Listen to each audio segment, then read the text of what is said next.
혹시 작년에 국내 출시됐던 토요타 알파드 기억하시는 분들 계신가요?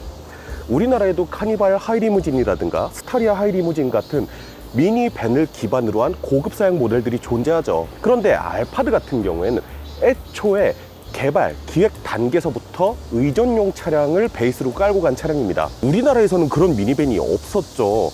거기에다가 차량 가격도 9천만 원 후반대, 거의 1억에 육박한 가격으로 제법 높게 포지셔닝 되어 있어서 솔직히 말씀드리면은 이게 우리나라에 과연 팔릴 만한 시장이 있나? 라는 생각을 했었거든요.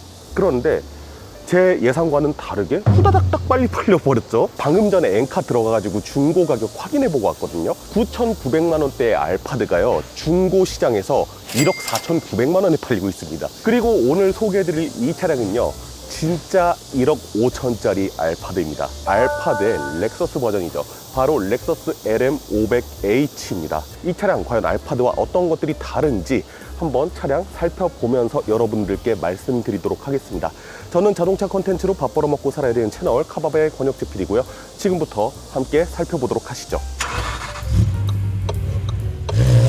전형적인 렉서스다운 디자인이라고 말씀드릴 수 있어요. 그릴이 마치 모래시계와 같은 형상으로 이루어져 있는 거, 이거 원래 스핀들 그릴이라고 불렀는데 전동화 시대가 오면서 그릴 자체의 필요성이 점점 줄어가고 있기 때문에 스핀들 바디라는 명칭으로 바뀌었다는 말씀 드렸습니다. 여러 개의 헥사곤 레이어들이 쭈루루룩 있는 디자인으로 되어 있습니다. 일본 차들의 특징을 봤을 때 앞에 범퍼가 상당히 높고 높은 부분에 라이트가 위치해 있는 디자인을 사용하는 경우가 많은데 이 차량 역시 그런 디자인을 사용을 했다고 말씀드릴 수 있고요. DRL이 이렇게 한 줄로 쭉 연결될 것 같이 디자인되어 있지만 이쪽은 공기 흡입구가 들어가 있는 듯한 모습이고요. 안쪽에 3구 LED가 들어가 있는 모습 확인하실 수 있죠. 차량 하단부에는 반짝이는 소재들을 상당히 많이 썼습니다. 여기는 살짝 무광 크롬 느낌의 빛나는 소재를 썼고, 하단 쪽은 아예 빛나는 크롬 재질의 소재를 사용했고, 헥사곤 모양에도 무광 크롬 같은 소재들을 적극 사용했는데, 검은색 들어가면은 빛나는 소재들이 한껏 더 도드라져 보이는 게 있습니다. 전폭 같은 경우에는 알파드에 비해서 40mm, 그러니까 4cm가 늘었거든요. 적게 늘어난 건 아니거든요.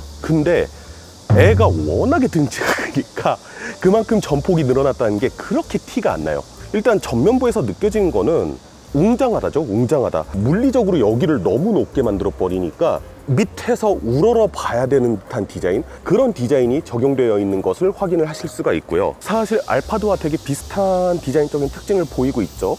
보닛 자체가 상당히 짧고 대신에 A필러가 진짜 완만하게 눕혀져 있어서 대시보드가 엄청나게 길게 앞으로 쭉 뻗어 있는 이런 형태의 디자인을 취하고 있습니다. 그러면서 이런 데에서도 엘피네스, 렉서스 특유의 디자인 아이덴티티를 잘 살려낸 모습들을 확인을 하실 수가 있죠. 이런 부분들의 명암 차이가 되게 클 거예요. LM에 들어간 선은요, 희한하게도 여기에서는 살짝 낮아지는 듯 하다가 곧바로 위쪽으로 올라가면서 살짝 스포티함을 강조한 듯한 디자인을 가지고 있거든요. 실질적으로 보이는 선은 이것밖에 없는데 이쪽 부분에 보면은 곡면이거든요. 살짝 곡면. 그래서 이쪽 부분하고 명암 차이가 생기는 거죠. 이쪽은 하늘을 바라보니까 밝은 느낌이 나는 거고, 이 아래쪽으로는 살짝 땅을 바라보니까 조금 어둡게 보이는 겁니다. 엄청 높고 긴 차잖아요. 아무런 장식이 없이 이런 곡률 안 주고 밋밋하게 했으면요, 짐차 같아 보이고 그저 그런 승합차처럼 보였을 수 있을 것 같은데, 이런 디자인 적용으로 인해서 차량이 햇빛 아래 딱 있을 때, 아니면은 도시의 네온 사인 같은 것들이 반짝반짝할 때, 그럴 때 확연하게 조금 색다른 인상을 전달을 해주죠. 엘피네스의 느낌으로 살짝 이렇게 곡면을 준 거거든요. 측면에서 알파드와 제일 크게 다른 디자인이 하나가 있어요. 알파드의 디자인은 2열 쪽 윈도우로 갈 때 오히려 한번 위쪽으로 싹 치켜 올라갔거든요. 2열의 창문이 측면에서 봤을 때 가장 작은 창문이었어요. 어떻게 보면 쉽게 이해할 수 없는 구성이긴 하죠. 미니밴에서 2열 부분의 창문이 가장 작다? 이 정도 급의 차를 타는 사람들은 개방감보다는 프라이버시가 중요하지 않을까? 그래서 2열 크기의 창문을 제일 작게 설정하지 않았을까? 라는 추측을 했었습니다. 그런데 LM에 와서는 1열 윈도우에서 2열 쪽으로 내려가면서 윈도우가 살짝 내려가요. 측면에서 봤을 때도 2열의 윈도우가 가장 넓어요. 정석적인 미니밴의 디자인이라고 말씀을 드릴 수가 있을 것 같네요. 그리고 기존의 알파드 같은 경우에는 3열 쪽 창문이 뒷창문과 붙어있는 듯한 디자인을 취하고 있었는데, 렉서스의 SUV들, RX나 이런 차량들이 죄다 이런 디자인을 쓰고 있거든요. 패밀리룩에 맞추기 위해서 이런 디자인을 쓰지 않았나 싶은데, 3열 창문이 조금 더 작아졌을 것 같잖아요. 근데 제가 봤을 때는 딱히 그래 보이진 않습니다. 알파드와 뭐 거의 비슷한 느낌의 3열 창문을 가졌다고 말씀을 드릴 수 있을 것 같고, 휠 같은 경우에도 다 크롬으로 해서 상당히 고급스럽게 구성해 놓은 것을 보실 수 있죠. 타이어 사이즈는 225에 55, 19인치 휠 타이어가 들어가 있습니다. 알파드와 비교했을 때 휠 베이스는 3000, 그러니까 딱 3m짜리 휠 베이스를 가지고 있어요. 그거는 동일한데, 대신에 차량의 전체적인 전장에 있어서 130mm, 13cm가 더 길어졌습니다. 전고 같은 경우에는 5mm 늘었으니까 아주 그렇게 큰 차이는 없다고 생각을 하시면 될 것 같네요. 이쪽에 보시면요, 조그만한 버튼이 하나 있거든요. 이거 버튼 눌러보면요, 전동 트렁크를 열 수 있는 버튼이 이 측면 쪽에 붙어 있습니다. 트렁크 문짝이 무지하게 길어요. 트렁크 있는 데까지 한 발짝, 두 발짝이에요. 그렇기 때문에 아무래도 측면에 저런 버튼은 상당히 도움이 될 거라고 생각을 하고요. 후면부 쪽에서 봤을 때 인상 자체가요, 렉서스의 차량들 내지는 토요타의 차량들이 이런 데서 되게 멋을 많이 내는 경우가 많거든요. 시에나를 생각해 봤을 때에도 되게 주름이 많아요. 왜냐면은 미니밴 같은 경우에는 필연적으로 뒤에 디자인이 밋밋해질 수밖에 없어요. LM을 봐도 뒷 유리창이 거의 직각으로 세워져 있잖아요. 직육면체 같은 디자인이 되어버리기 때문에 거기에다가 뭐래도 주름을 넣고 막 그러면서 멋을 내야지 뒤에서 봤을 때 안 지루해 보이거든. 렉서스가 선을 활용한 기교를 되게 잘 부리는데 그런 것들이 크게 안 보입니다. 범퍼 이쪽 면하고 이쪽 면을 가르는 이 선 하나 있고요. 그 다음에 그냥 여트막하게 굴곡 살짝 주고 이쪽에 선이 살짝 생기는데, 이 밑으로는 이 선 말고는 다른 선이 없거든요. 전면부에서도 하단 쪽이 되게 길어 보인다고 말씀드렸잖아요. 이 밑에가 되게 길어 보여요. 그러다 보니까 가뜩이나 큰 차인데 더 커 보이는 거죠. 오히려 후면부에서는 디자인적인 군더더기를 조금 더 빼내면서 웅장함을 살린 느낌 아닐까라는 생각을 해보게 됩니다. 옆에는 벨트라인 쪽하고 붙어 있다가 뒤쪽에서는 살짝 내려오는 이런 디자인은 알파드랑 궤를 같이 한다고 말씀드릴 수 있을 것 같고요. 익스테리어에 대해서는 이 정도 말씀드릴 수 있을 것 같고요. 실내 한번 들어가서 보도록 할까요? RX에 들어갔던 거랑 똑같네요. 이 뭉치가 물리적으로 당겨지는 게 아니라 여기 아래쪽에 보면은 버튼이 있어서요, 누르면은 열리는 형태로 되어 있습니다. 하얀색 가죽 들어간 거 보세요. 일단은 가죽 소재부터 엄청나게 고급스러워 보이는 거 확인하실 수 있고, 토요타 차들이 보통 되게 실용적인 인테리어 디자인들을 가지고 있는 경우가 많잖아요. 그래서 호불호가 조금 갈리죠. 투박하다, 너무 옛날 차 같다, 이런 의견들이 많았는데 저는 알파드의 인테리어 디자인은 정말 좋았다고 생각을 하거든요. 렉서스 같은 경우에는 오히려 알파드보다 조금 더 경직된 느낌이 어느 정도 있는 것 같아요. 예를 들어서 에어벤트 딱 꺾여져 있는 이런 디자인 같은 것들, 알파드 같은 경우에는 도어 트림 쪽하고 대시보드 쪽하고 쭉 연결돼서 우드그레인이 둘러져 있는 디자인이었거든요. 전동식으로 도어를 개폐할 수 있는 버튼 같은 것들 마련되어 있고, 센터 터널 부분이 되게 높은 편이거든요. 그래서 미니밴이긴 미니밴이지만은 내가 운전할 때에는 승용차를 운전하는 것과 비슷한 느낌을 가져다 줄 수 있을 것 같습니다. 그리고 여기에 상당히 큰 센터 디스플레이 들어가 있는데, 알파드에서도 디스플레이는 되게 큰 게 들어갔었어요. 에어벤트 이 밑으로 있고, 이쪽 부분에 열어보면은 C타입 충전 단자 있고요. 스마트폰 무선 충전 단자가 어딘가에 있지 않을까 싶긴 한데 어디 있는지는 모르겠네요. 엄청나게 넓은 면적의 센터 콘솔 박스, 왼쪽으로도 열리고 반대쪽으로도 열리는 거 들어가 있습니다. 공간 자체는 미니밴답게 상당히 넓게 설계되어 있는 거 확인하실 수 있고요. 여기에 HDMI 단자라든가 USB-C 타입 12V 아울렛 같은 것들 있는 거 확인하실 수 있고요. 운전자가 직접 조작하는 편의성 같은 경우에는 알파드와 거의 대동소이하다? 대동소이하다라는 느낌이 강해요. 두 가지의 트림으로 판매가 되는데, 하나는 6인승이고요, 하나는 4인승입니다. 큰 등치의 4인승이요. 뒷좌석 앉기 전에 잠깐 트렁크 공간 먼저 보여드릴게요. 4인승 구성인 것 치고는 사실 트렁크 공간이 아주 그렇게 큰 편은 아닙니다. 2열 공간에다가 모든 걸 다 올방을 해놓은 스타일이에요. 그래서 트렁크 공간이 물론 작진 않습니다. 작진 않은데 차체 크기나 이 차가 4인승 구성이라는 걸 생각해 봤을 때는 그렇게 큰 편은 아닌 거죠. 뭐 그럼에도 뭐 골프백 같은 건 차가 워낙에 높다 보니까 세워서도 충분히 2개 이상은 들어갈 것 같아 보이고요. 실용성을 생각해서 만들어진 차량은 아니잖아요. 그렇기 때문에 뭐 시트를 폴딩을 해서 뭘 한다든가 그러는 차는 아닙니다.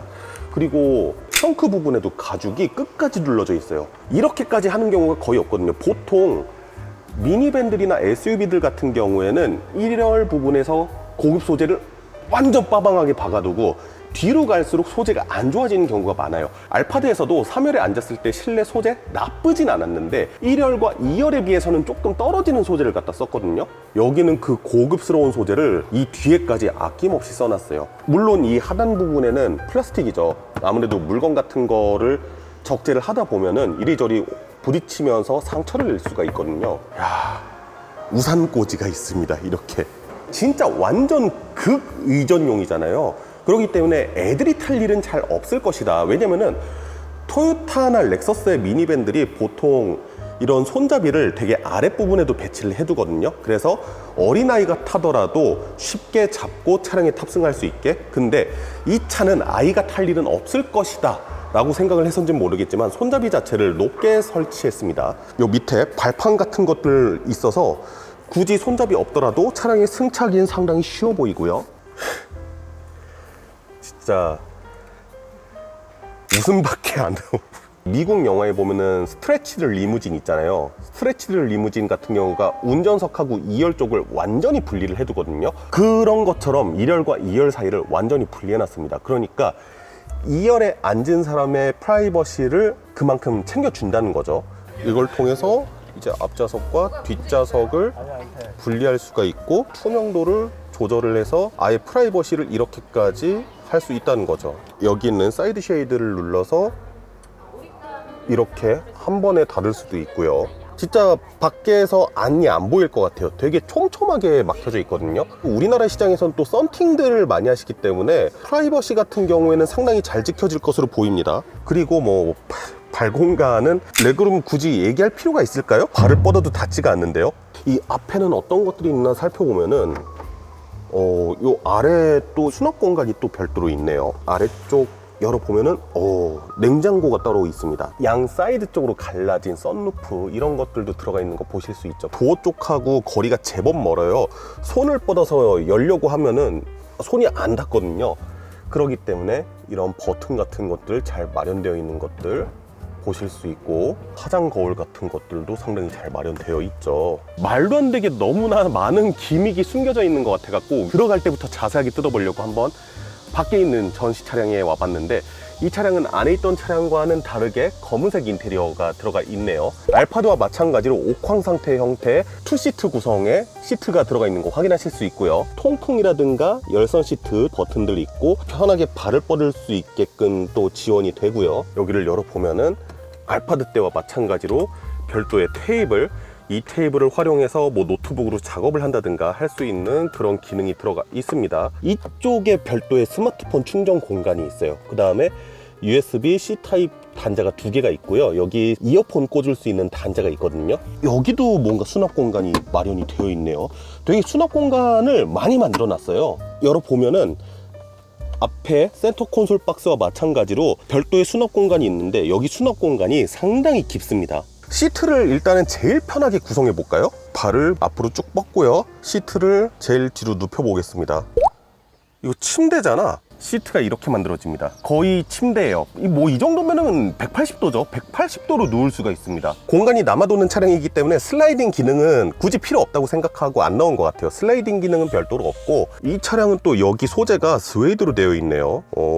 이 리모컨을 통해서 뒷좌석 디스플레이를 조정을 하고 있는데 좌우 각각 독립적으로 또 작동을 시킬 수가 있네요. 차의 성향에 맞게 이 클래식 음악이 나오는 유튜브 채널을 걸어두셨는데 사운드가 미쳤는데요. 지금 심지어 양쪽 문을 다 개방하고 듣고 있는데도 사운드가 엄청난데요, 이거? 네, 드디어 시승 행사에 왔고요. 완전 쇼퍼 드리블이잖아요. 아니, 저는 지금 이틀째 다시 이 차를 탔는데 아직도 이 공간이 이게 말이 되는 공간인가 싶거든요. 시승 행사 구성도 보니까 직접 운전할 수 있는 시승 시간은 생각보다 되게 짧아요. 한 20분밖에 안 돼서 그거는 진짜 짤막하게 전달드릴 것 같고, 뒷좌석에서 누릴 수 있는 호사는 한번 다 누려보도록 하겠습니다. 시동이 걸린 상태에서 조작할 수 있는 것들의 기능들, 승차감적인 부분들, 이런 부분들 위주로 해서 설명을 드리도록 하겠습니다. 아까 전에 설명을 들었는데요, 저게 영상 5도에서 영하 5도까지 작동이 된다고 하거든요. 생수 같은 경우에는 냉동까지 지원이 된다고 합니다. 스마트폰처럼 생긴 거, 이게 사실 알파드에 들어가 있던 거랑 거의 동일한 건데요. 당연하게도 플래그십이고 이 차는 이제 소퍼 드리븐 차량이잖아요. 좌우로 온도 조절이 별도로 가능한 거는 보셨죠?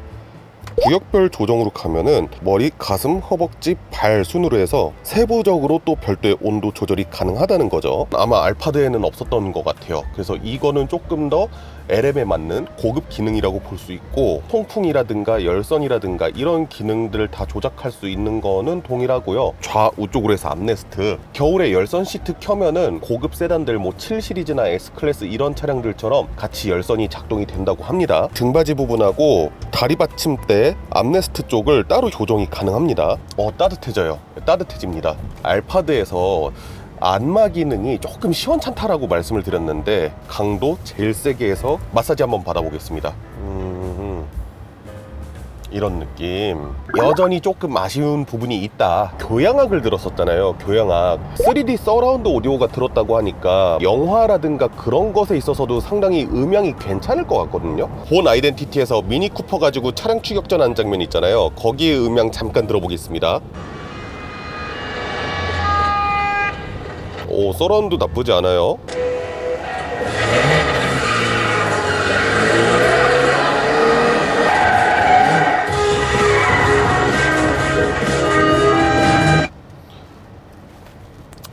오디오 좋다.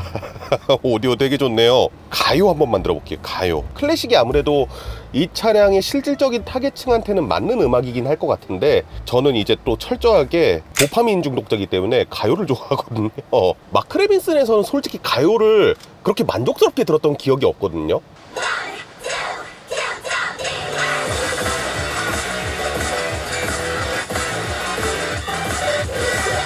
좋다.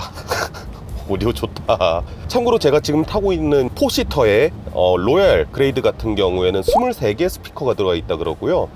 6인승 있잖아요, 이그제큐티브, 그게 21개 스피커가 들어가 있다고 합니다. 여태까지 지금 제가 계속 썰을 풀고 있었잖아요. 그러면서도 승차감을 좀 느껴보려고 계속 신경을 썼었거든요. 일단 이 차에서 가장 사기로 느껴지는 첫 번째는 시트예요. 시트. 가죽의 질감도 그렇고요, 쿠션도 그렇고 너무 부드럽거든요. 그리고 제가 봤을 때는 교각의 이음새라든가 아니면 노면의 충격을 마주했을 때 시트에서 그 충격을 감소시키는 게 상당히 크거든요. 시트의 소재라든가 그런 부분에 있어서도 충격을 최대한 흡수할 수 있는 것들을 상당히 많이 썼다고 하는데, 승차감의 1등 공신은 시트가 제일 크지 않을까 싶어요. 오늘 시승 코스가 파주에서 일산 왔다 갔다 하는 자유로로 구성이 되어 있는데, 제가 자유로 주행할 때마다 항상 그런 말씀드리죠. 노면이 그지 같다. 지금도 노면이 막 그렇게 좋진 않아요. 일산에서 자유로 나가는 길인데 충격이 운전자한테 전달되는 부분이 있긴 한데 대부분 다 엄청 부드럽게 매만지는 느낌은 있어요. 살짝은 출렁하는 느낌도 없지 않아 있긴 있습니다. 프리젠테이션을 할 때에도 LS 이야기를 상당히 많이 하시더라고요. 그러니까 옛날에는 무조건 고급차 하면 세단이었지만은 이제는 고객들의 가치관이 MPV, 내가 조금 더 많은 공간을 영위할 수 있는 이런 차량으로 바뀌고 있다라는 말씀을 하셨어요. 그러다 보니까 저는 생각이 든 게, LS 이야기가 나올 정도의 플래그십으로서 이 차량이 위치할 거라면, 게다가 차량 가격이 이게 거진 2억이잖아요. 알파드는 7인승이 있고 이 차도 어쨌든 6인승 모델이 있잖아요. 걔네까지는 그렇다 치더라도 여기는 포시터로서 공간을 아예 낭비하는 차란 말이에요. 4인승 모델은 에어 서스펜션을 장착해도 되지 않았을까 하는 생각을 했었거든요. 이 차는 에어 서스펜션이 안 달려져 있습니다. 전자식 서스펜션만 달려져 있어요. 아무래도 에어 서스펜션이 들어갔을 때만큼 구름 위를 다니는 듯한 그런 부드러운 느낌까지 느껴지지는 않아요. 물론 승차감이 정말 좋거든요. 둥실둥실한 느낌이 있어요. 지금도 계속 살짝 위아래로 바운스 되는 느낌이 있는데 조금 더 좋게 만들 수도 있지 않았을까 하는 생각이 드는 거죠. 그리고 그 과정에 에어 서스펜션이 개입됐으면 좀 더 좋지 않았을까 하는 생각도 스리슬쩍은 해보긴 해봅니다. 이 차 공차 중량이 2455kg예요 2.5톤이에요 내연기관차인데, 제가 지금 몇 번 말씀드렸던 위아래로 약간 바운스 되는 느낌, 출렁거리는 느낌을 가지고 있거든요. 물론 이게 기분 나쁜 출렁임은 아닌데 이런 승차감을 싫어하시는 분들도 계실 수 있다고 생각을 합니다. 그리고 그 과정에서 에어 서스펜션이 들어가 있었다고 하면은 출렁대는 승차감을 잡을 수도 있었을 거라는 생각을 해요. 그래서 그런 부분이 조금 아쉬운 거는 있긴 한데, 근데 뭐 세단에서는 절대 가질 수 없는 이런 광활한 공간감을 가지고 있으니까 미래 모빌리티라고 컨셉트 카드를 나온 거 보면은 다 그냥 성냥갑처럼 네모 반듯한 차거든요. 운전할 필요도 없고 그러면은 그냥 그 차 안에서 내가 무언가를 즐길 수 있을까, 무언가를 할 수 있을까 했을 때 공간이 되게 중요하다는 거예요. 최상위의 돈 많은 분들, 명예 있는 분들을 위한 모빌리티는 이것과 되게 유사한 느낌이지 않을까 하는 생각은 있습니다. 승차감도 좋아요. 근데 약간의 잔진동 같은 것들, 이게 에어 서스펜션이 있었으면 되게 잘 잡았을 것 같다는 생각이 있는 거예요. 외부에서 들리는 소음도 거의 없는 정도? 제 대각선 부분에 방금 전에 디젤 봉고 소리가 지나갔거든요. 그런데 엔진 소리 실내로 유입되는 거 거의 없고요. 좋네요. 뒷좌석. 운전석에 앉아봤는데 사실 오늘 운전할 수 있는 시간이 그렇게 길지가 않습니다. 그렇기 때문에 기존의 알파드 대비해서 성능이 얼마나 체감적으로 좋아졌는지, 그로 인해서 NVH 부분에서는 얼마나 이점이 있는지 그 부분들 살펴보려고 합니다. 알파드 때에는 2.5리터 자연흡기 파워트레인 플러스 CVT 조합 때문에 RPM을 되게 높게 썼었거든요. 근데 이 차는 2.4리터 터보에다가 6단 자동 변속기를 매칭시킨 하이브리드 시스템이에요. 최고 출력 275마력에 최대 토크가 46.9인데 알파드의 24.4에 비해서 거의 2배 가깝게 높은 편입니다. 그리고 2.5리터 자연흡기는 높은 회전수에서 최대 토크가 나올 수밖에 없잖아요. 4300부터 나오거든요. 근데 이 차는 2000rpm부터 최대 토크가 나옵니다. 실제로 뒷좌석에서 탔을 때는 엔진 소리나 이런 것들이 들어오는 게 거의 없었거든요. 1열에 앉았을 땐 어떤 느낌일지 한번 들어봐야 될 것 같아요.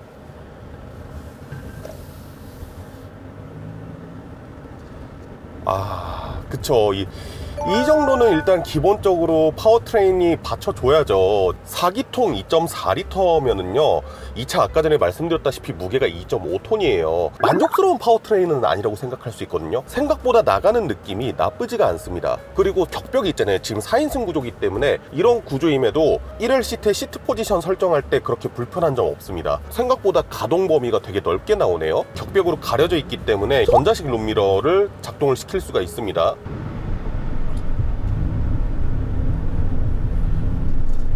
제가 조금 이번에 가속 페달을 밟아봤거든요. 2200rpm 정도까지 올라갔거든요. 그럼에도 불구하고 실내로 유입되는 엔진 소리가 그렇게 크게 느껴지지 않습니다. 그리고 아무래도 낮은 회전수에서부터 최대 토크가 나오다 보니까 이 큰 덩치의 차를 끌고 가는 데 있어서 그렇게 부담스러운 느낌이 없어요. 최근에 비가 많이 왔잖아요. 도로가 깨져 있었어요. 깨져갖고 구덩이가 엄청 크게 파여 있었는데 승차감이 크게 흔들리거나 그러지 않았어요. 이 차량에 들어간 기술 중에 하나가 뭐냐면은 부드럽게 멈추기 위해서 발 컨트롤 하잖아요. 브레이크 페달을 세게 밟았다가 풀었다가 제동거리가 안 나올 것 같으면 다시 슬쩍 밟았다가 이런 식으로 발로 컨트롤 한단 말이에요. 그 과정에서 부드럽게 컨트롤 해주는 기능을 갖추고 있습니다. 그래서 뭔가 스리슬쩍 인위적인 느낌이 없지 않아 있긴 한데 제동 자체는 상당히 부드럽게 해주는 편이에요.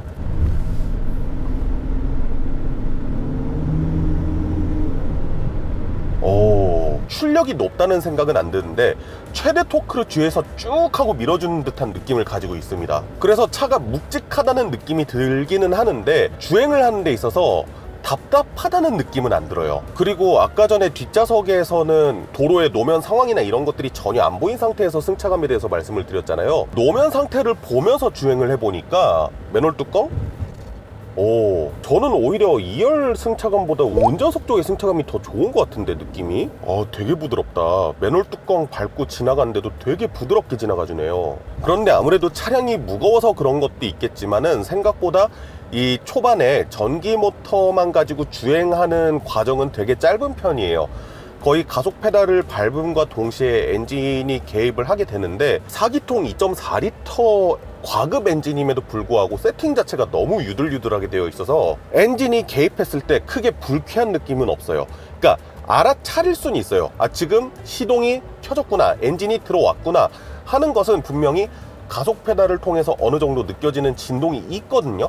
근데 그 시동이 걸릴 때만 그러고 그 뒤부터는 이게 4기통 2.4리터대 엔진이 맞는지 의심이 들 정도로 되게 부드러운 회전 질감을 보여줍니다. 4기통 과급 엔진 가지고 이렇게 회전 질감이 나오네. 아, 근데 크루징 하니까 이 울리는 진동이 있긴 하네요. 가속 페달 끝을 통해서 이 간질간질하게 올라오는 진동이 없지 않아 있긴 있습니다. 가속 페달 한 번만 세게 꾹 밟아 볼게요. 가속 페달 꾹. 확실한 거는 이 무게대에 이 배기량의 엔진이라고는 매칭이 안 될 정도로 출력은 괜찮은 편이에요. 차가 이렇게 큰데 이거 출력이 버틸 수 있겠어? 라고는 걱정 안 하셔도 될 듯 합니다. 유턴을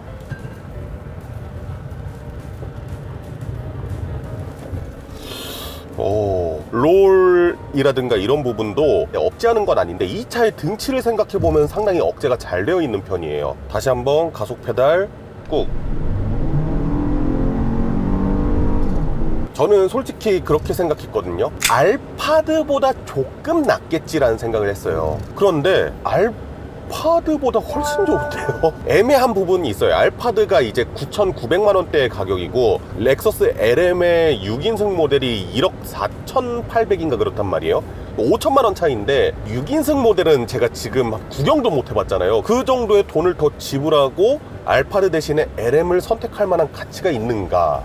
브랜드 인지도라는 게 있잖아요. 우리 흔히 배지값이라고 얘기하는 거, 그런 것도 생각을 해보면은 어째저째 맞출 수는 있겠다라는 생각이 들기도 하고, 저는 이게 가성비적인 부분으로 판단을 하잖아요. 근데 이 차가 사전 계약하고 나서 지금까지 500대 정도가 사전 계약이 진행이 됐다고 하고요, 60% 정도가 4인승 모델이 계약이 됐대요. 그 2억이거든요. 2억. 저 같은 일반적인 사람들은 이걸 자꾸 가성비로만 판단하려고 하는 거예요. 근데 실제로 돈이 있는 사람은 가치를 더 중요하게 생각을 한다는 거죠. 저는 이 차가 500대가 계약이 됐다는 것만 듣고도 좀 놀랬거든요. 우리나라에 그렇게까지 비싼 MPV에 대한 수요가 있었나? 되게 짧은 시승이니까 딱 말씀드릴게요. 파워트레인 세팅은요, 알파드의 2.5리터 자연흡기보다 훨씬 좋습니다. NVH적으로도 훨씬 뛰어나고 특히 낮은 회전수에서 나오는 최대 토크가 상당히 좋은 편입니다. 두 번째, 승차감적인 부분도 실제로 제가 노면 환경을 눈으로 확인해 보니까 승차감이 좋다는 게 더 티가 납니다. 일단은 그 정도 말씀드릴 수 있을 것 같네요. 이렇게 해서 렉서스 LM 살펴봤습니다. 시간이 없어가지고 엔딩 지금 고프로로 후딱 찍고 있는데요. 2열 부분의 승차감이 세단보다는 조금 떨어지는 건 있어요. 그거는 아무래도 이 장르의 한계성, 이 플랫폼의 한계성, 이런 것이 좀 따라올 수밖에 없고, 일단은 에어 서스펜션이 장착이 안 되어 있잖아요. 일본에서 직접 연구 개발하신 분들께서 오셔가지고 왜 에어 서스펜션을 안 달았는가에 대한 질문에 대해서 공간이 그렇게 크지 않았기 때문에 쓸 수가 없었다라는 말씀을 해주셨거든요. 승차감적인 부분들만 본다고 하면은 조금 아쉬운 부분들이 있긴 있어요. 그리고 가격대도 그렇게 낮은 가격대는 아니니까. 그런데 여태까지 계속 보여드렸지만 이런 공간은 진짜 세단에서는 결코 누릴 수 없는 공간이잖아요. 그리고 사실 그런 승차감 부분만 제외한다고 하면은 배기량대 출력비라든가 NVH 측면이라든가 이런 데에서는 예상보다 훨씬 더 좋은 모습들을 많이 보여주고 있어요.